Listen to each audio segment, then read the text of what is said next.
তো দেখ এখন যেই কোশ্চেনটা পড়বো সেটা হচ্ছে কস্ট অডিট। ঠিক আছে, পড়বো কস্ট অডিট এর ডেফিনেশন পড়বো, পাশাপাশি এর অ্যাডভান্টেজ পড়বো, ডিসঅ্যাডভান্টেজ পড়বো এবং অবজেক্টিভস পড়বো, মানে পুরো কমপ্লিট কোশ্চেন। এর বাইরে কোনো কোশ্চেন হয় না কস্ট অডিট থেকে। কি কোশ্চেন? ডিফাইন কস্ট অডিট, মানে পরিব্যয় নিরীক্ষা। পরিব্যয় নিরীক্ষা কাকে বলে পড়বো, এর সুবিধা পড়বো, এর অসুবিধা পড়বো, এর উদ্দেশ্য পড়বো। বাইরে কোনো কোশ্চেন হয় না।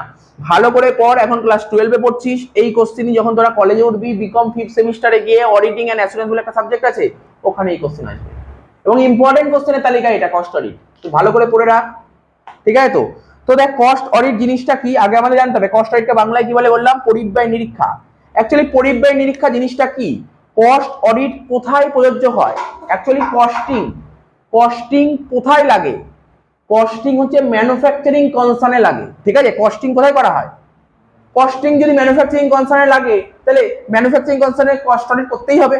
তো কস্ট অডিট কোথায় করতে হয়? মানে পরিব্যয় নিরীক্ষা কোথায়? ম্যানুফ্যাকচারিং কনসার্ন, মানে যে সমস্ত প্রতিষ্ঠানে, যে সমস্ত কনসার্নে উৎপাদন করা হয়, প্রোডাকশন করা হয়, সেই সমস্ত প্রতিষ্ঠানে কি করা হয়?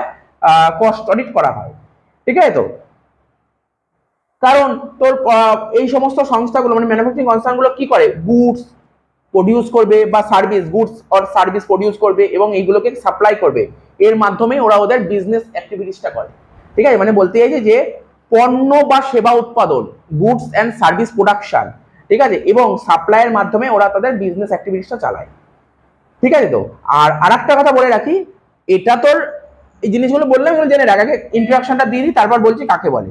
1959 ইয়ারটা, 1959 অ্যাকচুয়ালি।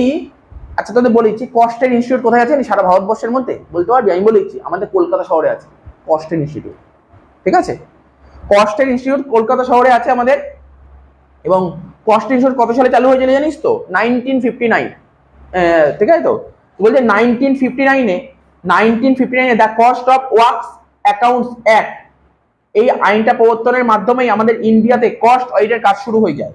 ঠিক আছে, এরপর 1965-এ কোম্পানি আইনের বেশ কিছু অ্যামেন্ডমেন্ট ঘটে। আরে কোম্পানি আইন চালু হলেও বছর বছর চেঞ্জ হতে থাকে, তাই অ্যামেন্ডমেন্ট মানে চেঞ্জ হওয়া। ঠিক আছে? তো সেখানে দুটি নতুন ধারা কথা বলা হয়েছে। দুটো ধারা কি? একটা 209 সাবসেকশন 1 ক্লজ ডি আর 233 বি ধারা যুক্ত হয়। ঠিক আছে, যখন অ্যামেন্ডমেন্ট হলো, অ্যাকচুয়ালি এটা 1959-এ চালু হয়েছে কস্ট অডিটটা। ঠিক আছে? তো তারপর 1965-এ এটা কি হয়েছে? অ্যামেন্ডমেন্ট হয়েছে, মানে চেঞ্জ হয়েছে। চেঞ্জ হয়ে আগে যা ছিল 1959 ওটাই রেখেছে, চেঞ্জ হয়ে দুটো ল এর মধ্যে ঢুকিয়ে দিয়েছে। কি কি ল? একটা 209 আর 233 বি ঢুকিয়ে দিয়েছে। ঠিক আছে, করে কস্ট অডিটটাকে আরো বড় করেছে। ঠিক আছে? তো এই যে অ্যামেন্ডমেন্ট হয়েছে, সেই অ্যামেন্ডমেন্ট ওয়াইজ সেন্ট্রাল গভর্নমেন্ট প্রয়োজন পড়লে কোনো কোম্পানির ক্ষেত্রে ফিনান্সিয়াল অডিটের পাশাপাশি কস্ট অডিটও ম্যান্ডেটরি করার নির্দেশ দিতে পারে। মানে এই আইনে কি বলা হয়েছে? সেন্ট্রাল গভর্নমেন্ট একটা নিয়ম করে দিয়েছে, বলছে ফিনান্সিয়াল অডিটের পাশাপাশি কস্ট অডিটও ম্যান্ডেটরি করে দিয়েছে। ঠিক আছে, আগে যারা শুধু ফিনান্সিয়াল অডিট করতে, এখন তোমাকে কস্ট অডিটও করতে হবে, এইটা করে দিয়েছে। ঠিক আছে? তো তার মানে এটা তোকে আমি কি বললাম? আমি এমন কিছু বলিনি স্যার এটা আমার লিখতে হবে না, এটা তো নলেজ পারপাস, নলেজ দিলাম এটা। কিন্তু এবার তোকে বলছি কস্ট অডিট জিনিসটা কি, এর ডেফিনেশনটা কি। ঠিক আছে? তো কস্ট অডিট নিয়ে বিভিন্ন লোক বিভিন্ন ডেফিনেশন দিয়েছে। ঠিক আছে? তো প্রথমে আইসিএমএ লন্ডন কিছু কথা বলেছে। আইসিএমএ লন্ডন, ঠিক আছে? তো আইসিএমএ লন্ডন কিছু বলেছে। কি বলেছে বলছি, তার স্মিথ এন্ড ডে কিছু বলেছে, আর কি বলেছে মন্টগোমারি একটা কথা বলেছে। ঠিক আছে? তো এবার এই তিনজন লোকের কথাই বলেছে। তো তিনজন লোকের কথা আমি আগে ইংলিশ টার্মগুলো বলে দিই, তারপর বোঝাচ্ছি এটা। তো আইসিএমএ লন্ডন কি বলছে? Cost audit is the verification. Cost audit কিছুই না, এটা একটা ভেরিফিকেশন করবে, ভেরিফাই করবে of the correctness of cost account. তার মানে ভালো করে বল, ইংলিশটা বোঝার চেষ্টা কর, তুই এমনি বাংলাটা লিখতে পারবি। বলছে কস্ট অডিটটা হচ্ছে ভেরিফিকেশন করবে অফ দ্য কারেক্টনেস, অর্থাৎ তুই যে কস্ট অ্যাকাউন্ট করছিস এখানে তো অনেক কিছু ভুল ভ্রান্তি বেরোতে পারে, সেটার ভেরিফাই করবে। ঠিক আছে? তো and অ্যাডহারেন্স to the cost accounting plan. এবার এটা যদি বলি স্যার একটু বেঙ্গলিটা বলে দিন ভালো হয়, তাহলে কি কস্ট বলি পরিব্যয় নিরীক্ষা হলো পরিব্যয় হিসাবে নির্ভুলতা যাচাই করা। মানে কস্ট অডিটটা কি করে ভেরিফাই করবে? কিসের? ওর যা যা কস্ট অ্যাকাউন্টিং এ যে সমস্ত ভুল আছে সেগুলোকে যাচাই করবে। ঠিক আছে? তো অ্যান্ড কি বলছে? পরিব্যয় হিসাব রক্ষণ পরিকল্পনা মাফিক হয়েছে কিনা সেটা দেখা। মানে ও যে একটা প্ল্যানিং করেছিল সেই প্ল্যানিং ওয়াইজ কস্ট অ্যাকাউন্টিং না হয়েছে কিনা দেখা। খুব সুন্দর সোজা বলেছে। কি বললাম বলছে? স্যার বুঝতে পেরেছি। তারপর স্মিথ আর ডে কি বলেছে, পড়ি আগে ইংলিশটা বলি। বলছে by the term cost audit is meant the detailed checking of costing system, technique and accounts to verify their correctness and to ensure adherence to the objective of cost accountancy. তাহলে Smith আর day কি বলেছে, বলছে পরিব্যয় নিরীক্ষা বলতে পরিব্যয় নির্ণয় পদ্ধতি, মানে কস্টটা কি করে ডিটারমাইন করা হবে, কস্টটা কি করে অ্যাসার্টেন করা হবে, তার মেথডটা সম্পর্কে বলেছে। ঠিক আছে, তার কৌশল টেকনিক বলেছে। তাহলে পরিব্যয় হিসাব নিকাশকরণের যে বিস্তৃত পরীক্ষার মাধ্যমে তার সত্যতা আর যথার্থতা যাচাই করার কথা বলেছে। বেশ হয়ে গেল।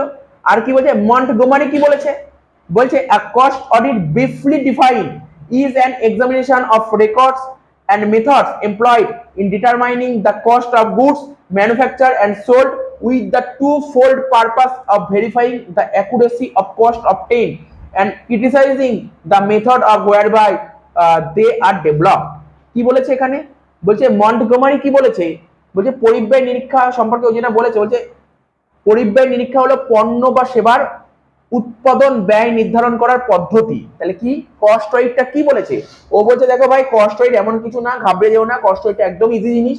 বলছে পণ্য বা সেবা, তুমি যে গুডস বা সার্ভিসটা প্রডিউস করছো সেটা করতে তোমার উৎপাদন ব্যয় হয়েছে, মানে প্রোডাকশন কস্ট হয়েছে, সেটা নির্ধারণ কি করে করবে তার পদ্ধতির কথা বলেছে ও, বলছে মন্টগোমারি এই কথাটা বলেছে। এবং এর যে নথিপত্রগুলো আছে, যে ডকুমেন্টস গুলো আছে সেগুলোকে যাচাই করবে। এবং এই পরীক্ষার দুটো অবজেক্টিভ থাকে, একটা হচ্ছে ব্যয় যে খরচাটা হচ্ছে সে সঠিকটা যাচাই করা, আরে ভাই তুই খরচা করেছিস ঠিকঠাক যাচাই করেছিস তো, নাকি ভুলভাল তো লিখিস নি, এই খরচ হয়নি তুই খরচটা দেখিয়েছিস, এটা যাচাই করবে। ঠিক আছে তো। আর অনুসৃত মানে অনুসরণ করা হয়েছে, মানে স্যার ফলো আপ করা হয়েছে, এগুলো ফলো করা হয়েছে, ঠিক আছে, সেই সমস্ত পদ্ধতির সমীক্ষা করা। ব্যাস এটাই। ঠিক আছে, তার মানে তোকে যদি পরীক্ষায় যদি শুধু ধর পরীক্ষায় বললো তুমি কস্ট রাইট সম্পর্কে লেখো, তাহলে তুই এই তিনজন কি বলে তিনজনের যুক্তিটা দিয়ে দিতে হবে। তারপর তিনজনের যুক্তিটা খাড়া করে একটা ওভারঅল যুক্তি বেরিয়ে আসে, বলছে উৎপাদনী বা নির্মাণ সংস্থা। স্যার বুঝলাম না তো উৎপাদনী বা নির্মাণ সংস্থা, আরে যে সমস্ত হাউসে ম্যানুফ্যাকচারিং করা এটা তো উৎপাদন সংস্থা, ম্যানুফ্যাকচারিং হয়। ঠিক আছে, সংস্থার পরিব্যয় সংক্রান্ত হিসাব রক্ষণ সঠিকভাবে হয়েছে কিনা, পরিব্যয় সংক্রান্ত মানে কস্টিংটা, যে কস্ট অ্যাকাউন্টেন্ট যে কাজকর্ম করে ঠিক মতন হয়েছে কিনা এটা জানতে চাইছে। এবং সেগুলি যথার্থ ও ন্যায়সঙ্গত পরিব্যয় প্রতিফলিত করতে সমর্থ কিনা, মানে যথার্থ মানে অ্যাপ্রোপ্রিয়েট, ঠিক আছে, ন্যায়সঙ্গত হয়েছে কিনা, ঠিক আছে, এবং পরিব্যয় সংক্রান্ত পরিকল্পনা যথাযথ অনুসরণ করা হয়েছে কিনা, এটা বিষয়ে বিস্তৃত পরীক্ষা করাই হলো কস্ট অডিট। তাহলে সুতরাং এইটুকু লিখলেই হয়ে যাবে কস্ট অডিট। তো যেই লেভেল, স্যার এখন তুই বলতে স্যার আমি যখন উঁচু ক্লাসে উঠবো 5th সেমিস্টারে কস্ট অডিট কাকে বলে এটাই লিখবি, এর বাইরে কি লিখবি, এটাই লিখবি, বুঝলি। স্যার এই 12 এর নোট লিখলে হবে, কে বলেছে হবে না, হবে, সব হবে, দৌড়াবে, হবে না দৌড়াবে। ঠিক আছে, তো হয়ে গেল কস্ট অডিট জিনিসটা কি। এইবার কি, এবার পড়বো কস্ট অডিটের বেশ কিছু সুবিধা পড়ে নি, আগে সুবিধা পড়ে নি। নেক্সট কোশ্চেন, যেটা বললাম খুব ইম্পর্টেন্ট কোশ্চেন এটা, এবং এই নোটটাই লিখবি, যেটা বলছি খুব সুন্দর লিখতে পারে, পরিষ্কার এবং খুব ভালো নোট লেখা যাবে এটা লিখতে, যেটা বলছি এখন। ঠিক আছে, তো যেটা বলছি সেটা কি অ্যাডভান্টেজেস অফ কস্ট অডিট, মানে পরিব্যয় নিরীক্ষার সুবিধা। স্যার কিভাবে লিখবো, প্রথমে লিখবি পরিব্যয় নিরীক্ষার সুবিধাগুলি নিম্নে আলোচনা করা হলো, ব্যাস লিখে। অ্যাকচুয়ালি যে কস্ট অডিটে যদি তোকে অ্যাডভান্টেজ দেয় 3 দিক থেকে লিখতে হবে। কদিক থেকে লিখতে হবে, 3টে দিক থেকে লিখতে হবে। একটা হচ্ছে গভর্নমেন্টের দিক থেকে, একটা শেয়ার হোল্ডারদের দিক থেকে, ঠিক আছে, আর একটা ম্যানেজমেন্টের দিক থেকে। 3টেই অ্যানালাইসিস করতে হবে। এমন না তুই ধর একটাই লিখলি, প্রথমে ম্যানেজমেন্টের দিক দিয়ে সব লিখে দিলি, নাম্বার খুব একটা ভালো পাবি না। তোর যদি তোর দেখবি পরীক্ষা কত নাম্বার দিই, যেটা 6 নাম্বার দেয়, তুই সব কটাকে দুটো দুটো করে লিখবি। বুঝতে পারছিস তো কি বললাম, মানে এটা মাথায় রাখো, 3টে পার্ট থেকেই লিখতে হবে, এরকম কিন্তু ভুল করবি না। তাহলে কি কি হয়, যখনই তোকে অ্যাডভান্টেজ কার কার দিক দিয়ে হয়, স্যার ম্যানেজমেন্টের দিক থেকে, শেয়ার হোল্ডারের দিক থেকে, আর গভর্নমেন্টের দিক থেকে। তাহলে প্রথমে পড়ি ম্যানেজমেন্টের দিক থেকে। ঠিক আছে, তো প্রথম পয়েন্ট বলেছে মানে disclose of wastage. Sir wastage মানে অপচয়, ওয়েস্টেজ মানে অপচয়, ডিসক্লোজ অফ ওয়েস্টেজ। ঠিক আছে, ডিসক্লোজ অফ ওয়েস্টেজ বল বা ইনএফিশিয়েন্ট বল। বলছে তুমি যেই প্রতিষ্ঠানে আছো, তুমি যেই কনসার্নে আছো, সেখানে যদি কস্ট অডিট চালু থাকে, কি বললাম, কি চালু থাকে, যদি কস্ট অডিট যদি চালু থাকে, তাহলে উৎপাদনকারী প্রতিষ্ঠান মানে ম্যানুফ্যাকচারিং কনসার্নে অপচয় ও অদক্ষতা উদ্ঘাটন করা ও নিবারণমূলক ব্যবস্থা গ্রহণ করে। তাহলে কি বুঝতে পারলি, তুমি যেই ম্যানুফ্যাকচারিং কনসার্নের কথা বলছো, সেই ম্যানুফ্যাকচারিং কনসার্নে যদি কস্ট অডিট চালু থাকে, তাহলে কি তোর যে সমস্ত এমপ্লয়ি ইনএফিসিয়েন্ট, তুই বুঝতে পারবি ভালো করে, কস্ট অডিটের মাধ্যমে তুই জানতে পারবি।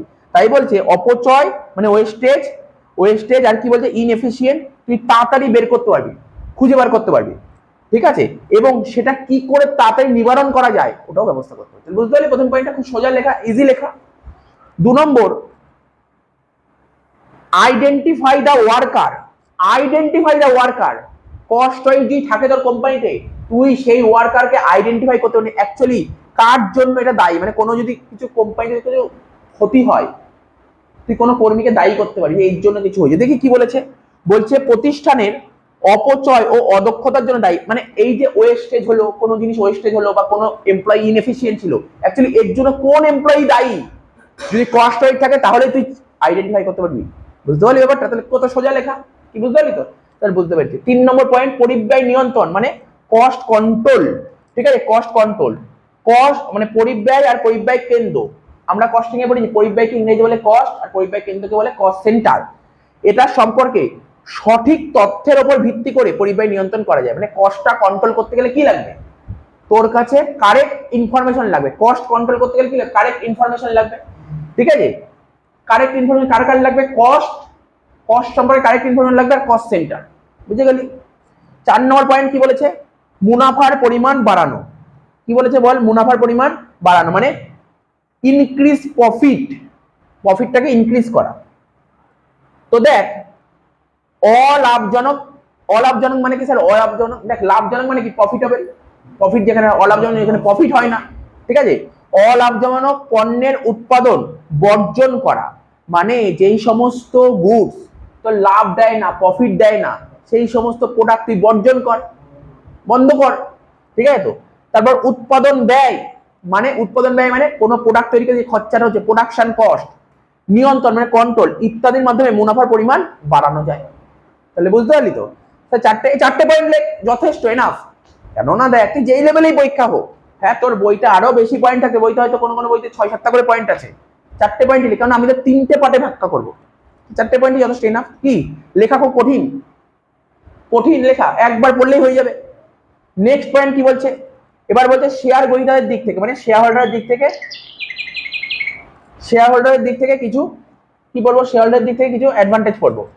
ফার্স্ট পয়েন্ট কি বলছে, দেখ ভাই শেয়ার হোল্ডারের দিক থেকে অ্যাডভান্টেজ পড়তে গেলে প্রথমে পড়বো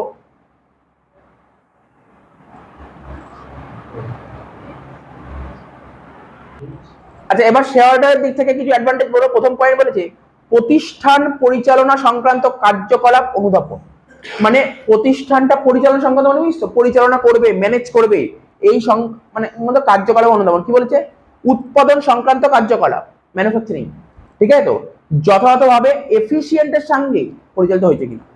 মানে আবার বলছি, উৎপাদন সংক্রান্ত কার্যকলাপ মানে যে কোম্পানিতে যে উৎপাদন করবে, প্রোডাকশন করবে, এই সংক্রান্ত কার্যকলাপগুলো দক্ষতার সাথে মানে এফিসিয়েন্টের সাথে, ঠিক আছে, পরিচালিত হয়েছে কিনা সেটা কে দেখবে।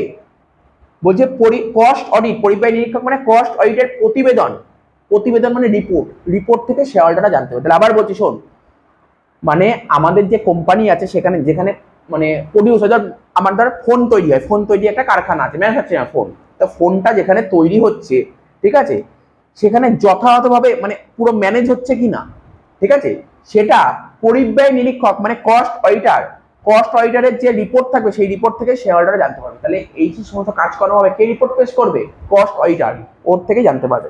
তাহলে অধিক লভ্যাংশ অর্জন মানে প্রচুর প্রফিট, মোর প্রফিট। বলছে কস্ট অডিট প্রতিষ্ঠানের মুনাফা বৃদ্ধি করতে সাহায্য করে। তাহলে কস্ট অডিট প্রতিষ্ঠান মুনাফা বৃদ্ধি করতে কে সাহায্য করবে, কস্ট অডিট, ঠিক আছে তো। নেক্সট এবার কি বলবো, এবার হচ্ছে তাহলে কার দিক দিয়ে বললাম, প্রথমে বললাম আমরা ম্যানেজমেন্টের দিক থেকে, শেয়ার হোল্ডারের দিক থেকে বললাম, এবার আমরা ভোগকারী মানে কনজিউমারের দিক থেকে বলি, কনজিউমার। আচ্ছা, কনজিউমারের দিক থেকেও কস্ট অডিটের অ্যাডভান্টেজ আছে।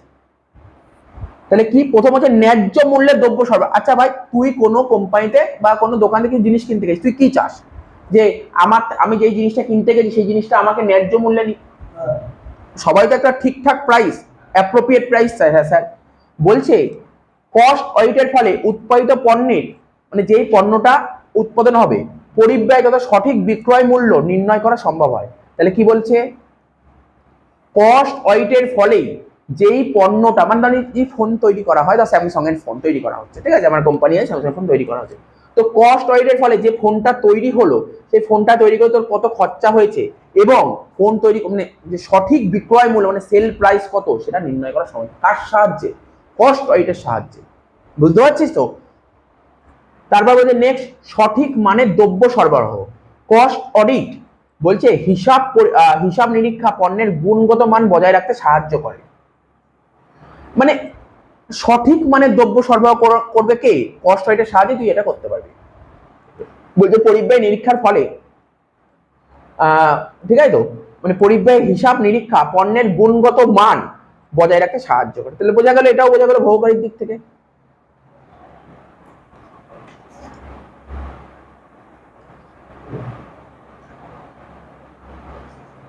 মানে এটা বলতে চাইছে যে কস্ট অডিটটা কি দেখে যে মানে আমাদের দেশের গভর্নমেন্ট পণ্যের তো একটা পণ্যের মানে গুডসের উপর তো একটা কন্ট্রোল করে, যে জানিস আমাদের দেশের গভর্নমেন্ট সমস্ত জিনিসের দামের উপর কন্ট্রোল করে, যে এর উপর বেশি দাম হবে না, এর কম হবে না, কিন্তু দামের উপর কিন্তু প্রাইসের উপর যে কোনো জিনিস প্রাইসের উপর কন্ট্রোল করে, কিন্তু দেশ কিন্তু কন্ট্রোল করে, ঠিক আছে, কন্ট্রোল করে। তাহলে এবার দেখতে হবে আমাদের দেশ যে গাইডলাইন জারি করেছে, একটা গাইডলাইনে জারি করেছে, সেই গাইডলাইন মেনে করছে কিনা।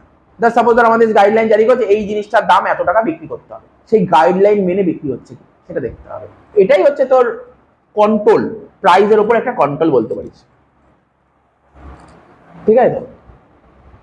তারপর হচ্ছে যদি কোনো কিছু যদি ভুল টোল হয় তাহলে সেই ভুলটাকে তোর রেকটিফাই করার চেষ্টা করবে, এইগুলোই কস্ট অডিট করে থাকে। এর ফলে কি হয় মানে কোনো জিনিসের দাম না অস্বাভাবিকভাবে বাড়তে পারে না, ঠিক আছে তো, ফলে ক্রেতারা ন্যায্য মূল্যে দ্রব্যটা পায়। বুঝলি তো? এবার গভর্নমেন্টের দিক থেকে, ঠিক আছে, গভর্নমেন্টের দিক থেকে কি কি অ্যাডভান্টেজ হতে পারে? বলছে শুল্ক হার নির্ধারণের সুবিধা। শুল্ক এক্সাইজ ডিউটি সরকারি আধিকারিকরা পণ্যের উৎপাদন ব্যয় সম্পর্কে নিশ্চিত হয়ে নির্ধারিত হারে শুল্ক ধার্য করতে পারে। মানে সরকারি অফিসাররা কি করে জানিস তো, ওরা পণ্যের উৎপাদন ব্যয় সম্পর্কে একটা আইডিয়া করে ফেলে, তারপর ওরা শুল্ক ধার্য করে, ডিউটি ধার্য করে। আর কি, রপ্তানি অনুদান নির্ধারণের সুবিধা। কোনো বিশেষ শিল্পকে রপ্তানি অনুদান দেওয়ার সিদ্ধান্ত নিতে সুবিধা হয়। এই হচ্ছে তোর সরকারের দিক থেকে অ্যাডভান্টেজ গুলো পেয়ে গেলি তুই।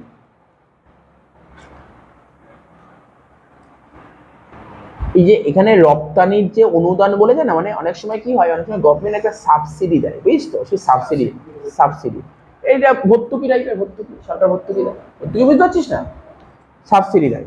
তো এই হলো। নেক্সট লাস্ট হচ্ছে অন্যান্য দিক থেকে। কিরে তুই খুশি তো? দেখ 6 নম্বরের জন্য দিলে যথেষ্ট ভালো লেখা, ঠিকঠাক লেখা, পুরো প্রপারলি লিখতে পারবি তুই, সুন্দরভাবে লিখতে পারবি, ঠিক আছে তো। এবারে যে অন্যান্য দিক থেকে অন্যান্য সুবিধাও কিছু হয়, সেটা কি একটা কর্মচারীদের দিক থেকে সুবিধা। কি কর্মচারী এমপ্লয়ীদের দিক থেকে কিছু অ্যাডভান্টেজ, যদি সঠিক উৎপাদন ব্যয় নির্ধারণ করার জন্য সঠিক মুনাফা জানা যায়। তুই সঠিক দেখ শোন, তুই ঠিকঠাক প্রোডাকশন কস্ট বের করিস, মানে ঠিক প্রোডাকশন কস্ট, কোনো জাল জুয়াচুরি করলি না, কোনো ফ্রড করলি না, ঠিক আছে, কোনো 2 নম্বরই কাজ করলি না, তাহলে কি হবে, সঠিক উৎপাদন ব্যয় যদি নির্ধারণ করতে পারি তাহলে সঠিক মুনাফা পাবি, ঠিক আছে তো। ফলে কর্মচারীদের প্রাপ্য মজুরি ও বোনাস সংক্রান্ত দাবি দেওয়া আদায়ের সুবিধা হয়। তাহলে দেখ সব কিছু যদি ঠিকঠাক হয় তাহলে কর্মচারীরাও তো বেনিফিট পাবে।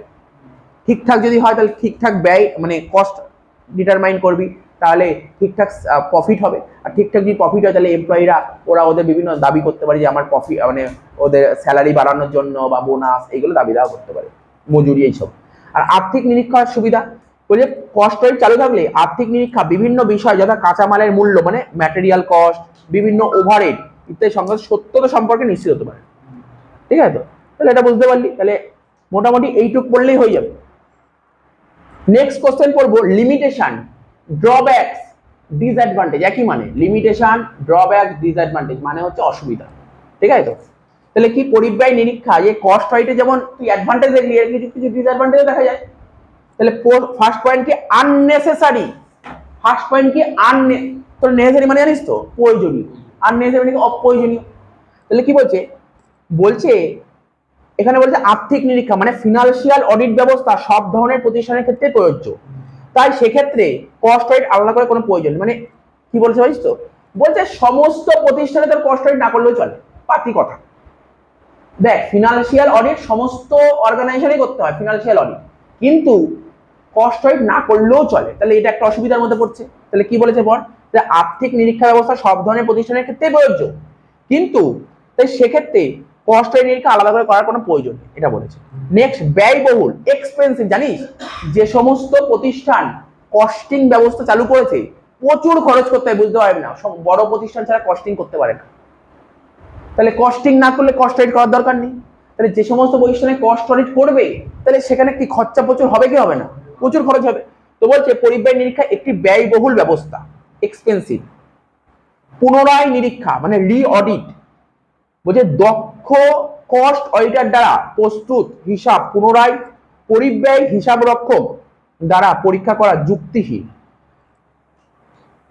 বোঝাই তোকে ব্যাপারটা বোঝ ভালো করে। ধর কিছু কিছু প্রতিষ্ঠান আছে, ম্যানুফ্যাকচারিং কনসার্নে, আচ্ছা আমি তোদের বলি মানে কোন কোম্পানিতে একটু ভালো করে শোন, কস্ট অ্যাকাউন্টেন্ট বুঝিস তো, অ্যাকাউন্টেন্ট বিভিন্ন রকমের হয়, একটা ফিনান্সিয়াল অ্যাকাউন্টেন্ট হয়, আবার কস্ট অ্যাকাউন্টেন্ট হয়। কোন কোম্পানিতে না শুধু ফিনান্সিয়াল অ্যাকাউন্টিংই কাজ করে দেয়, আবার কোন কোম্পানি আছে যে ফিনান্সিয়াল অ্যাকাউন্টিং এর পাশাপাশি কস্ট অ্যাকাউন্ট রাখে। তুই বল না, কস্ট অ্যাকাউন্টেন্ট কি করে আর ফিনান্স অ্যাকাউন্টেন্ট কি করে? ফিনান্সিয়াল অ্যাকাউন্টেন্টের কাজ কি জানিস তো, কোম্পানিতে কত টাকা প্রফিট হলো বা লস হলো ফিনান্সিয়াল অ্যাকাউন্টেন্ট এই কাজটা করে দেয়। তাহলে সারা বছর কত টাকা প্রফিট হলো লস হলো এই কাজটা করে। কিন্তু কস্ট অ্যাকাউন্টেন্টের কাজ কি? কস্ট অ্যাকাউন্টেন্টের কাছে গিয়ে মালিক যদি জিজ্ঞাসা করে, আচ্ছা আমার লাভ কত হলো এই বছর ব্যবসা করে, বলছে আমাকে কি এই জন্য নিয়েছো, আমাকে এই জন্য অ্যাপয়েন্ট করেছো কত টাকা লাভ হয়েছে বলার জন্য, ওর জন্য তুমি তোমার ফিনান্সিয়াল অ্যাকাউন্টের কাছে যাও, সে বলে দেবে। এবার আমার কোম্পানিতে কি তৈরি করা হয়, কোম্পানি তৈরি করা যায় মোবাইল ফোন তৈরি করা, ধর ওপোর মোবাইল ফোন তৈরি করা। তো ধর কোম্পানির মালিক ফিনান্সিয়াল অ্যাকাউন্টেন্টের কাছে গিয়ে বললো, আচ্ছা এই মোবাইল ফোনটা বেচে কত টাকা লাভ হবে, ও বলবে আমাকে কি এই জন্য নিয়োগ করেছো, ওর জন্য তুমি কস্ট অ্যাকাউন্টেন্টের কাছে যাও। বুঝতে পারলি তো? তার মানে কিছু কিছু কোম্পানিতে, অনেক বড় বড় কোম্পানি এমন কাজ হয়, যদি তুমি কোনো প্রোডাক্টের কস্ট বের করতে চাও, ওই প্রোডাক্টটা কত টাকা মার্কেটে বেচবে, কত টাকা লাভ হবে, এগুলো জানার জন্য কস্ট অ্যাকাউন্টেন্টের সাহায্য লাগে। তার মানে আলাদা করে কস্ট অ্যাকাউন্টেন্ট লাগে। কোথায় লাগে? সব কোম্পানি লাগে না, বড় বড় কোম্পানিতে, বিশেষ করে ম্যানুফ্যাকচারিং কনসার্নে লাগে কস্ট অ্যাকাউন্টেন্ট। ঠিক আছে? তো এখানে বলছে রি অডিট, বলছে একজন দক্ষ মানে এফিশিয়েন্ট কস্ট অ্যাকাউন্টেন্টকে দিয়ে তুই কস্টিংটা করিয়েছিস, তাহলে একজন এফিশিয়েন্ট কস্ট অ্যাকাউন্টেন্টকে দিয়ে যদি কস্টিংটা করানো হয়, সেখানে তুই আবার কস্ট অডিটর নিয়ে আসবি, তাহলে আরো প্রচুর খরচ হবে। বুঝতে পারছিস তো? কস্ট অ্যাকাউন্টেন্ট পুরো কস্টিংটা করে দিয়েছে, তারপরেও আর একজন নতুন করে কস্ট অডিট নিয়োগ করেছিস, তা বুঝতে পারছি এটা একটা বড় অসুবিধা। তাই বলেছে দক্ষ মানে এফিশিয়েন্ট কস্ট অডিটর দ্বারা প্রস্তুত, এফিশিয়েন্ট কস্ট অ্যাকাউন্টেন্ট দ্বারা যে তোর হিসাবটা করা হয়ে গেছে, সেটা যদি পুনরায় যদি তুই কস্ট হিসাব রক্ষককে নিয়ে আসিস, কস্ট অডিটরকে নিয়ে আসিস, তাহলে তোর এটা যুক্তিহীন। নেক্সট বলছে হিন্ডারেন্স টু ম্যানেজমেন্ট ওয়ার্ক, মানে ব্যবস্থাপনার কাজে বাধা। হিন্ডারেন্স মানে কিছু বাধা, ঠিক আছে, বাধা দিচ্ছে। তো বলছে পরিব্যয় নিরীক্ষা অনেক সময় ব্যবস্থাপনার কাজে বাধার সৃষ্টি করে, মানে কস্ট অডিট কি করে, অনেক সময় ম্যানেজমেন্টের কাজে বাধা দেয়। কাজের চাপ সৃষ্টি, ইনক্রিজ ওয়ার্কলোড, কস্ট অডিট প্রতিষ্ঠানের কর্মচারীদের ওপর অযথা কাজের চাপ বৃদ্ধি করে। ঠিক আছে তো? আর রিপোর্ট টু শেয়ারহোল্ডারদের প্রতিবেদনের উপস্থাপনা, নিয়মিতভাবে কস্ট হিসাব মানে পরিব্যয় হিসাবের প্রতিবেদন শেয়ারহোল্ডারের নিকট উপস্থাপিত হয় না, এক্ষেত্রে এর গুরুত্ব সম্পর্কে সন্দেহ থেকে যায়, মানে টাইম টু টাইম রিপোর্টটা যায় না ওর কাছে, শেয়ারহোল্ডারদের কাছে। তাহলে বুঝতে পারলি? হ্যাঁ স্যার বুঝতে পারলাম। অসুবিধা হলে এবার কি করবো, শুধু উদ্দেশ্য পড়বো, ব্যাস, তাহলে এই টপিকটা শেষ। এবার হচ্ছে কস্ট অডিটের বেশ কিছু অবজেক্টিভস আছে, সেটা পড়বো, অবজেক্টিভস অফ কস্ট অডিট। তাহলে কি? এই যে কস্ট অডিটের যে অবজেক্টিভ না, দু রকমের অবজেক্টিভ হয়, একটা হচ্ছে তোর সাধারণ আর একটা সোশ্যাল, মানে একটা নর্মাল অবজেক্টিভস বা জেনারেল, ভালো কথা বলে একটা জেনারেল অবজেক্টিভস আর একটা সোশ্যাল অবজেক্টিভ। প্রথমে জেনারেলটা পড়ি, তারপর সোশ্যালটা পড়ছি। জেনারেল অবজেক্টিভ প্রথম পয়েন্ট কি, verification of expenses and expenditure, মানে এক্সপেন্সেস যা করা হবে না তার ভেরিফাই করবে, ওই একই সুবিধার পয়েন্টগুলো বেরিয়ে আসবে। আর এক্সপেন্ডিচার বলছে প্রতিষ্ঠানের পরিব্যয় সংক্রান্ত যাবতীয় খরচ ও ব্যয়গুলির সত্যতা যাচাই করা, যথার্থতা ও প্রয়োজন পরীক্ষা করা পরিব্যয় হিসাব পরীক্ষার অন্যতম উদ্দেশ্য। তাহলে কস্ট অডিটের মেইন অবজেক্টিভ কি? মেইন অবজেক্টিভ হচ্ছে মানে আমাদের যে কোম্পানি আছে সব কোম্পানির পরিব্যয় সংক্রান্ত মানে কস্ট রিলেটেড যে যত খরচাপাতি আছে, এক্সপেন্সেস আছে, ঠিক আছে, সেইগুলির সত্যতা যাচাই করা, মানে ভেরিফিকেশন করা, ঠিক আছে তো, এবং যথার্থতা যাচাই করা। করা পরিব্যয় নিরীক্ষার অন্যতম উদ্দেশ্য। Next point, examining proper utilisation of resource, মানে সম্পদের যথাযথ ব্যবহার পরীক্ষা করা। মানে প্রতিষ্ঠানে মানে কোম্পানিতে বিভিন্ন রকমের ফিক্সড অ্যাসেট থাকতে পারে, যন্ত্রপাতি মানে কি ইকুইপমেন্ট, বুঝতে পারছিস তো, থাকতে পারে মানব সম্পদ হিউম্যান রিসোর্স, তারপর কারেন্ট অ্যাসেট, ঠিক আছে, এইগুলো যথাযথ ব্যবহার হয়েছে কিনা, মানে প্রতিষ্ঠানের ভিতর যে সমস্ত অ্যাসেট আছে ভাই সেইগুলো ঠিকঠাক ব্যবহার করেছিস কিনা এটাও যাচাই করা, ঠিক আছে। তারপর মেনটেন্যান্স অফ কস্ট রেকর্ড, প্রতিষ্ঠানের পরিব্যয় সংক্রান্ত যাবতীয় নথিপত্র যথা চালান, মানে ইনভয়েস, বিবরণী, স্টেটমেন্ট, রসিদ, ঠিক আছে, হিসাবপত্র ইত্যাদি রক্ষণাবেক্ষণ করা হয় কিনা সেটাও পরীক্ষা করা। রিডাকশন অফ কস্ট, ঠিক আছে, মানে কষ্টের খরচটা কমানোর চেষ্টা করা। বলছে যে পরিব্যয় নিয়ন্ত্রণ করা সম্ভাব্য উপায় উদ্ভাবনের মাধ্যমে প্রতিষ্ঠানের পরিব্যয় হ্রাস করতে সাহায্য করা। মানে কস্টটা তোকে রিডিউস করে, কি করে কস্ট রিডিউস করতে হবে, কস্ট রিডিউস করতে গেলে কস্টটাকে কন্ট্রোল করতে হবে, ঠিক আছে। তো আগে তো যে জিনিসটা তো ম্যাটেরিয়াল কিনে 5 টাকা, এখন দেখতে হবে সেটাকে যাতে 4 টাকায় কেনা যায় কিনা, ঠিক আছে।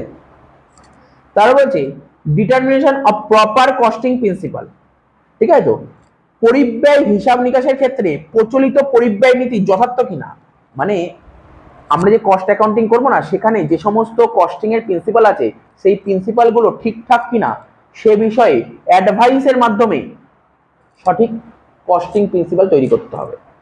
লাস্ট আরো আছে detection and prevention of error and fraud, মানে এরর মানে বুঝিস তো ভুল, ফ্রড মানে কি জালিয়াতি, প্রতারণা, জুয়াচুরি, ঠিক আছে। যদি এরর আর ফ্রড থাকে না, এরর আর ফ্রড থাকে সেইগুলোকে তোকে ডিটেকশন করতে, ডিটেক্ট করতে হবে, ডিটেক্ট মানে কি খুঁজে বার করতে হবে, তারপর সেটাকে কি করতে হবে নিবারণ করতে হবে, মানে নির্মূল করে দিতে হবে, প্রিভেনশন করতে হবে। বলছে পরিব্যয় হিসাবপত্রে, ঠিক আছে, তো ভুল ভ্রান্তি ও জাল জুয়াচুরি, মানে ভুল ভ্রান্তি জাল জুয়াচুরি বুঝতে পারছি, এরর আর ফ্রড যদি থাকে তাহলে সেগুলিতে কি করতে হবে ডিটেক্ট করতে হবে, ফিউচারে যাতে এরকম ঘটনা না ঘটে তার জন্য কি রেকটিফাই করতে হবে, বুঝতে পারলি ব্যাপারটা? হ্যাঁ বুঝতে পেরেছি। নেক্সট অ্যাসিস্টিং ম্যানেজমেন্ট, মানে ম্যানেজমেন্টকে সাহায্য করা, মানে পরিব্যয় সংক্রান্ত যাবতীয় ইনফরমেশন গুলো পরীক্ষা নিরীক্ষা করে তার দুর্বলতাগুলি খুঁজে বার করে ম্যানেজমেন্টকে সাহায্য করে। তার প্রপার অ্যালোকেশন অফ কস্ট, প্রতিষ্ঠানের বিভিন্ন ধরনের ওভারহেড থাকে, মানে একটা কোম্পানিতে না বিভিন্ন ধরনের ওভারহেড থাকে, ওভারহেড বলতে কি selling and distribution overhead, office and administration overhead, factory overhead, এই সমস্ত বিভিন্ন ওভারহেড থাকে, ঠিক আছে। তো এইগুলো বিভিন্ন পণ্য ও বিভাজনের মধ্যে যথাযথ ভিত্তিতে মানে ডিস্ট্রিবিউট করা হয়েছে কিনা সেটা পর্যালোচনা করা এবং প্রয়োজনীয় অ্যাডভাইস দেওয়াও কিন্তু এর উদ্দেশ্যের মধ্যে পড়ছে, বুঝতে পারছিস তো। আমি খুব সোজা পয়েন্ট লেখাচ্ছি, এই পয়েন্টগুলো 2-3 বার পড়লে সুন্দরভাবে লিখতে পারবে, সুন্দরভাবে বোঝালাম না, বোঝানোর পর তুই সুন্দরভাবে লিখতে পারবি। নেক্সট সাবমিশন অফ রিপোর্ট, মানে প্রতিবেদন পেশ করা। আচ্ছা রিপোর্ট কে পেশ করবে বল, অডিটর। রিপোর্ট কিন্তু অডিটরকেই দিতে হয়, তাহলে এই রিপোর্ট কে দেবে স্যার, কস্ট অডিটরকে রিপোর্ট দিতে হবে। কাকে রিপোর্ট দেবে? বেসিক্যালি তো শেয়ার হোল্ডারদের রিপোর্ট দেবে, ঠিক আছে। তো বলছে পরিব্যয় হিসাব রক্ষকে তার নিরীক্ষা কাজ সম্পাদনের শেষে, ঠিক আছে, তো কেন্দ্রীয় সরকারের কাছে, সেন্ট্রাল গভর্নমেন্টের কাছে এর একটা রিপোর্ট দাখিল করতে হয়। সুতরাং রিপোর্ট দাখিলের মাধ্যমে সরকার তথা প্রতিষ্ঠানের ব্যবস্থাপকদের পরিব্যয় সংক্রান্ত তথ্য পেশ করা হলো এর অন্যতম উদ্দেশ্য। তাহলে আমাদের কিন্তু কোন উদ্দেশ্যগুলো পড়লাম, জেনারেল অবজেক্টিভস গুলো পড়লাম, এবার কি করবো সোশ্যাল অবজেক্টিভস, ঠিক আছে। তো কি বলছে ফার্স্ট পয়েন্ট হচ্ছে ইনক্রিজিং প্রোডাক্টিভিটি। প্রোডাক্টিভিটি মানে উৎপাদনশীলতা বৃদ্ধি করা। বলছে কোম্পানির ভিতর অনেক যন্ত্রপাতি থাকে, মানে কি টুলস, ইকুইপমেন্ট এগুলো থাকে। তার মানব সম্পদ আগেই বললাম, মানে হিউম্যান রিসোর্স, কারেন্ট অ্যাসেট, এইগুলো ঠিকঠাক ব্যবহার হয়েছে কিনা ভাই, এইগুলো যদি ঠিকঠাক ব্যবহার করতে পারিস, অ্যাপ্রোপ্রিয়েট ব্যবহার করতে পারিস, তাহলে কিন্তু কোম্পানিতে প্রোডাকশন বাড়বে, ঠিক আছে। দেখা গেল তোর কোম্পানিতে মেশিন আছে, তোর কোম্পানিতে মানে কি বলবো ইকুইপমেন্ট আছে, টুলস আছে, কারেন্ট অ্যাসেটস আছে, তারপর তোর হিউম্যান রিসোর্স আছে, সব আছে, যদি ঠিক ইউটিলাইজই করতে পারিস তাহলে তোর প্রোডাকশন হবে না, ভালো উৎপাদন বাড়বে না। নেক্সট প্রোটেক্টিং কনজিউমার ইন্টারেস্ট, স্বল্প মূল্যে মানে কম দামে, ঠিক আছে, উন্নত মানের মানে খুব ভালো গুড, উন্নত মানের পণ্যদ্রব্য সরবরাহের মাধ্যমে, ঠিক আছে, ভোগকারীদের স্বার্থ সুরক্ষিত করা, মানে কম দামে উন্নত মানের দ্রব্য দেবো, কম দামে উন্নত মানের দ্রব্য সরবরাহের মাধ্যমে ভোগকারীদের। দেখ আমি ভাই কোনো দোকানে কিছু কিনতে গেছি, কি চেষ্টা করো ভাই দামটা যেন কম হয়, আর কি হবে দাম কম কিন্তু দ্রব্যটা গুডসটা অনেক ভালো পাবো। ঠিক আছে, এটা সাধারণত ভোগকারী তাহলে কি আমাদের স্বার্থটা মানে আমাদের ইন্টারেস্টটা সুরক্ষিত হবে, ঠিক আছে। মূল্য নিয়ন্ত্রণ করে মানে প্রাইস কন্ট্রোল, যথাযথ পরিব্যয় হিসাব পরীক্ষার মাধ্যমে পণ্যদ্রব্যের অযথা মূল্য বৃদ্ধি নিয়ন্ত্রণ করে, মানে ধর কোনো দ্রব্যের যদি প্রাইস ওই বাড়তে থাকে সেটাকে কন্ট্রোল করার চেষ্টা করতে হবে। তারপরে আইডেন্টিফিকেশন অফ আনইকোনমিক লাইন, প্রতিষ্ঠানের অলাভজনক, আগেই বলেছি যেইগুলো প্রফিটেবল নয় সেইগুলোকে চিহ্নিত করে ব্যবস্থাপনাকে ম্যানেজমেন্টকে সতর্ক করা, অ্যালার্ট করে দেওয়া। তারা বলছে helping in carrying foreign currency, যথাযথ গুণমান সম্পন্ন পণ্য উৎপাদন করার ফলে, গুণমান সম্পন্ন পণ্য বুঝিস তো, কোয়ালিটি পণ্য, যেমন তোদের দোকান চালের দোকান, তাহলে তোরা কি কোয়ালিটি চাল মেনটেন করবি, তাহলে কোয়ালিটি চাল মেনটেন করলে কি হবে বল, স্যার আমার দোকানে কাস্টমার প্রচুর আসবে, কমন ব্যাপার, যত আমি কোয়ালিটি মেনটেন করবো আমার দোকানে কাস্টমার তত ভালো হবে। তুই যদি এখন কোয়ালিটির জায়গায় যদি বাজে কোয়ালিটি প্রোভাইড করিস তাহলে তোর দোকানে কাস্টমার সেরকম আসবে না, স্যার আসবে না। তো এটাই বলছে এখানে, বলছে helping in carrying foreign currency, যথাযথ গুণমান সম্পন্ন পণ্য, তুই যদি ঠিকঠাক মানে ভালো কোয়ালিটি পণ্য রাখিস মানে প্রোডাকশন করিস তাহলে বিদেশের বাজারেও কিন্তু ডিমান্ড বাড়বে। ধর আমি ভালো ফোন তৈরি করছি, যদি আমি ভালো কোয়ালিটি মেনটেন করি তাহলে আমার ফোনগুলো বিদেশে বিক্রি হবে কি হবে না, অবশ্যই বিক্রি হবে, ঠিক আছে। অর্থাৎ বলতে বিদেশে বিক্রি হবে মানে বিদেশে ডিমান্ড বাড়বে, ঠিক আছে, এভাবেই। আর বিদেশে যদি বিক্রি হয় তাহলে কি বিদেশ থেকে কারেন্সি আসবে কি আসবে না, তো ধর আমি বিদেশে ইউএসএ আমার ফোনটা বিক্রি হলো, তাহলে ইউএস এর কারেন্সি কি ডলার, তাহলে ওই দেশের ডলার এই দেশে আসবে, তার মানে আমাদের দেশের ইনকাম বাড়বে, ন্যাশনাল ইনকাম বাড়বে, ঠিক আছে। তো তাহলে এইভাবে কি হয়, এইভাবে ফরেন কারেন্সি হবে। আর লাস্ট পয়েন্ট বলছে ইনক্রিজিং কস্ট, ঠিক আছে, মানে কি করবি কস্টটাকে ইনক্রিজ কর, মানে বলছে ইনক্রিজিং কস্ট মানে পরিব্যয় সচেতনতা বৃদ্ধি, মানে সচেতনতা, বলছে অপচয় হ্রাস, পরিবেশ দূষণ হ্রাস আর সম্পদের যথাযথ ব্যবহার ইত্যাদির মাধ্যমে পরিবেশ সচেতনতা বৃদ্ধি করা যায়। তার মানে আমরা কিন্তু টোটাল 32 to 33 মিনিটস নিলাম, এর মধ্যে কি কি পড়ালাম, ডেফিনেশন অফ কস্ট রেট পড়ালাম, তারপর পড়ালাম অ্যাডভান্টেজ অফ কস্ট রেট, আমরা 3-4 দিক থেকে পড়িয়েছি, একটা হচ্ছে শেয়ার হোল্ডারদের দিক থেকে, একটা কোম্পানির দিক থেকে, সরি শেয়ার হোল্ডারের দিক থেকে, একটা গভর্নমেন্টের দিক থেকে, ঠিক আছে তো, একটা আদার্সের দিক থেকে, একটা ম্যানেজমেন্টের দিক থেকে, অনেকের দিক থেকে পড়ালাম, ঠিক আছে তো। তারপর এই ডিসঅ্যাডভান্টেজ গুলো বললাম, তারা বললাম কস্ট রেটের কি কি অবজেক্টিভস আছে, একটা জেনারেল অবজেক্টিভ আর একটা সোশ্যাল, আর কিছু করতে হবে না, কস্ট রেটের এর বাইরে কোনো কোশ্চেন আসবে না। আর কস্ট রেট তোদের জন্য এইচএস যারা 25 খুব ইম্পর্টেন্ট কোশ্চেন, আর গ্র্যাজুয়েশন ইম্পর্টেন্ট কোশ্চেনই। তো ঠিক আছে, পুরো কস্ট রেটটা পুরো কমপ্লিট করে দিলাম।